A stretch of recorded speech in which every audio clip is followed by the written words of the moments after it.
Hello, welcome to God stocks. Thrissur പൂരത്തിന് ആനകൾ നിൽക്കണമെന്നാണ് നമ്മുടെ മെയ് മാസത്തിലെ സിനിമകൾ എന്ന് പറയുന്നത്. എല്ലാം നല്ല ക്വാളിറ്റി കണ്ടന്റ് വൈസ് സിനിമകളാണ്. മോളിവുഡിന്റെ അതുപോലെ തന്നെ മലയാള സിനിമയുടെ സുവർണ്ണ കാലഘട്ടം തിരിച്ചെത്തിരിക്കുകയാണ്.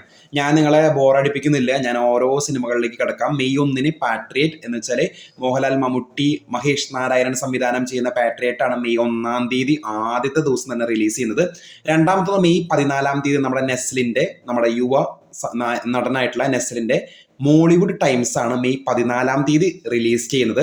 അതുപോലെ തന്നെ മെയ് 14 കൂടെ കട്ടയ്ക്ക് നിൽക്കാൻ നമ്മുടെ ടൊവിനോ തോമസിന്റെ അരുൺ അനിരുദ്ധൻ സംവിധാനം ചെയ്യുന്ന അതിരടി, നമ്മുടെ ബേസിൽ ജോസഫ് അതുപോലെ തന്നെ വിനീത് ശ്രീനിവാസൻ എല്ലാവരും ഉണ്ട്.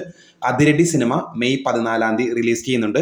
കൂടാതെ മെയ് 14 ഒരു തമിഴ് സിനിമ, നമ്മുടെ സൂര്യയുടെ RJ ബാലാജി സംവിധാനം ചെയ്യുന്ന കറുപ്പ് സിനിമ കൂടി. അപ്പൊ 3 സിനിമകളാണ് മോളിവുഡ് ടൈംസ്, അതിരടി, കറുപ്പ്, 3 സിനിമകളാണ് മെയ് 14 റിലീസ് ചെയ്യുന്നത്.